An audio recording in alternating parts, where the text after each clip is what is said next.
Hello YouTubers, wild campers, leather workers, makers, 3D printers, knife makers, everybody. So I think that's just about everybody that looks at my channel now. It's getting to quite a wide audience. I want to say thank you very much, first of all, for since a previous couple of videos ago I did something about Hanks and just said they're out there for people who want a bit of tap blades sort of merchandise, so they went crazy. I sent them all over the world. We got rid of about 80 or so. So thank you very much for that. Thank you for the feedbacks on my shop at tapblades.co.uk, and they're all sold out except for one. There's one left in the shop. So I thought, well, that's not very good, so I made a bunch more. I just thought I'd show them to you today, so you can have a look at a few Hanks. I'll explain how I make them and what goes involved into making them, because it's not as simple as you think. So before we crack on, just want to show you the latest 3D print just for interest. It's a Scorpion. I'll show you up close. So this is the Scorpion in Filamentum Vertigo Galaxy filament. And it's like a sparkling kind of black filament, really nice PLA. Every single leg was printed separately. The sting was printed separately in the tail, the body separate, the fangs separate, and the claws separate. And yeah, it takes a long time to print something like that. Just to get some idea, that was about a 36-hour print in total, and then you got all the cleanup, the assembly and everything else. So you can see I'm pretty chuffed with that. It's at 0.1mm layer height.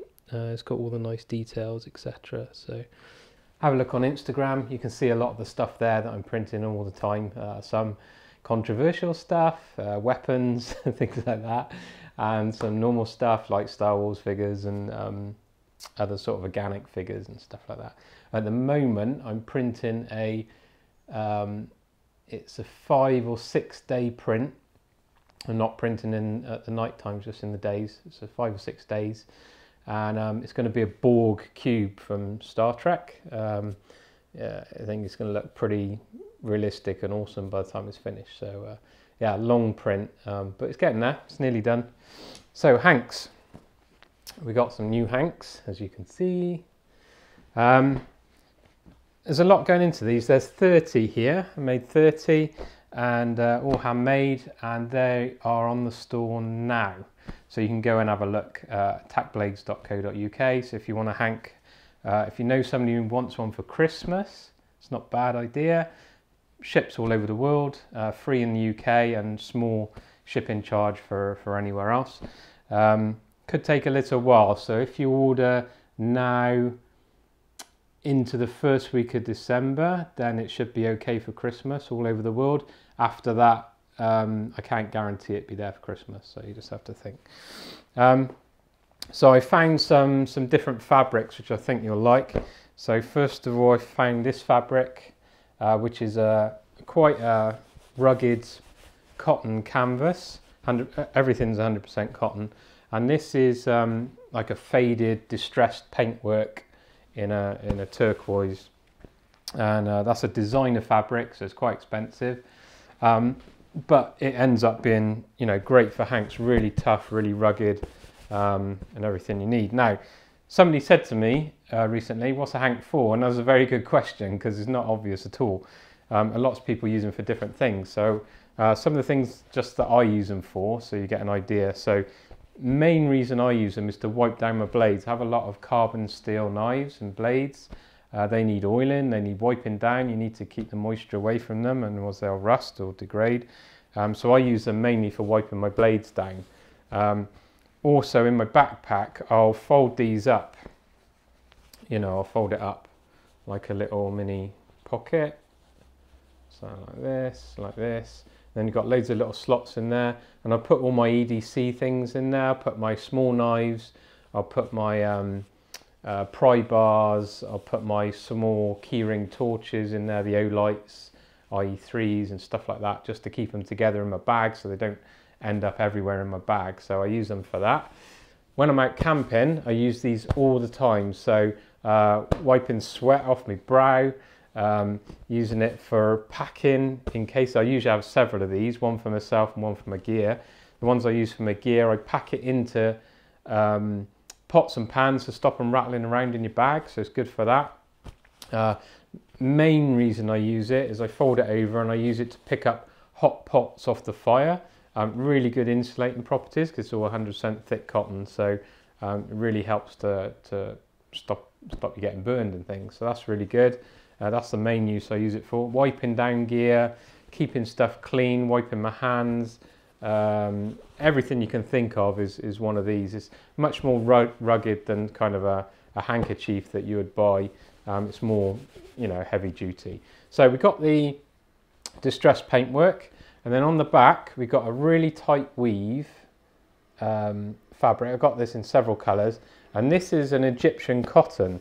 So this is a very tight weave, very strong, but medium weight. So you get kind of a medium weight hank, which is very strong, but you get the very finest quality cotton. Again, really expensive cotton, but produces a really nice finish. So I really like that. Now, what else have we got? Let's just have a look. We got like a tactical black with a fine pattern on it. Again with Egyptian cotton. What else did we do? We got some greys and monochromes, so we've got some nice designer fabrics for those, if you like that kind of thing. I think the best thing to do is have variety. We got like an olive colour as well, that goes well. These have been very popular, so I made a load more of these. These are the 70s punk, 1970s punk style kind of fashion and look at the time, and articles in the paper at the time. People loved the 70s punk stuff, so I've done a load of those, all different colours. We've got the Egyptian cotton on the back and the 70s punk on the front. That's really good. We've got one urban camo left. I had some fabrics, so I just made up a quick one of those. Some Egyptian cotton on the back. What else have we got that's different? We've still got the smart blue, which is more of a really smart colour for taking pictures of your EDC stuff to put on Instagram. You want a nice background for it, or anything you need to take a picture of that you're making. If you want a nice background, these are really nice, they're really smart, and they don't detract from what you're taking a picture of. More 70s punk, more Egyptian cotton. Let's have a look. Yeah, all different styles really. Egyptian cotton, I've got olive, like a black and a grey, so you can take your pick out of those. So I'll just explain a few things. So we've got all those now. There's 30 of them there ready to go. There's no waiting, they're all done, all made. If you buy them or not, it doesn't really matter to me. It's just whether you want one or not, and we can get it to you in the time that you need it. What I didn't want to do is take orders for custom ones and then you have to wait ages and then you lose interest. You just need it there. If you want it, buy it. That's it. Don't. It's up to you. Now, I try and do it for non-profit. There is a little bit of profit in there, and that goes back into buying more, you know, better quality fabrics and things like that. And some of the money goes to Panthera, which is a big cat charity looking after habitats for big cats and big cat conservation. So some of it goes to that, some of it goes into the materials. I don't charge anything for labour, there's no labour costs in there. Obviously there's thread, there's wear and tear on the machine, and there's time, and time is the biggest thing. So just to explain, I do them in batches because it helps a lot with the time, but I'll just explain what I do, maybe with this one. So these are all the steps you do if you want to make one yourself. So first thing you do is get all your fabric, several meters of it. You have to put that straight in the washing machine.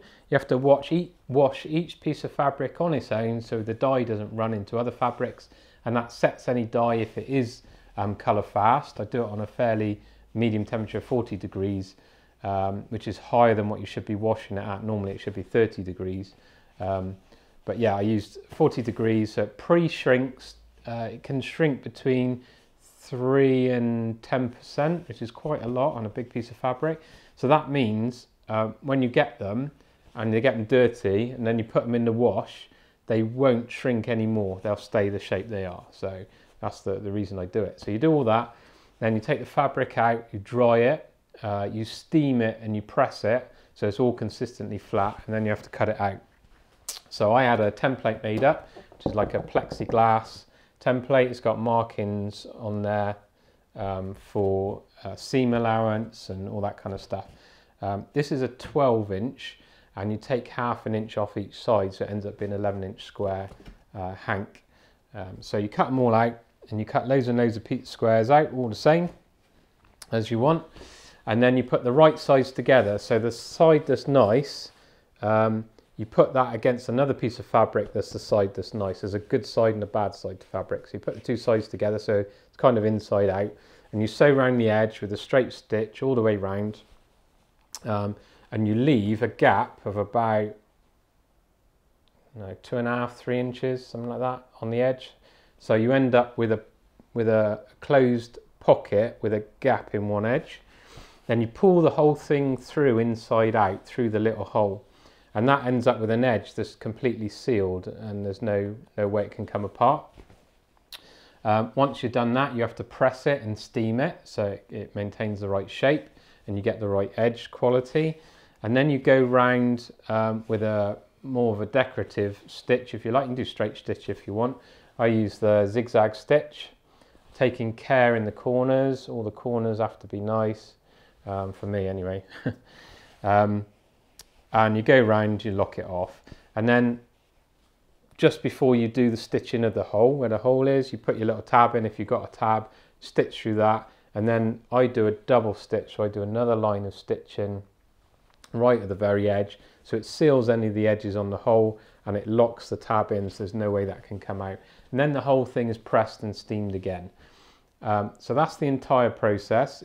It is a long process, but I'll do all the washing in one go, all the steam and iron in one go, all the sewing in one go for a batch, and then it's not too bad. So I don't know, take me quite a few days and I can get the 30 out. So that's what's involved. So it's not a simple thing that you can just whack up in an hour or so. You've got to take a bit of time and do it like that. So that's the hanks. They're on the store now, tackblades.co.uk. Follow me on Instagram if you want to see all the latest 3D prints.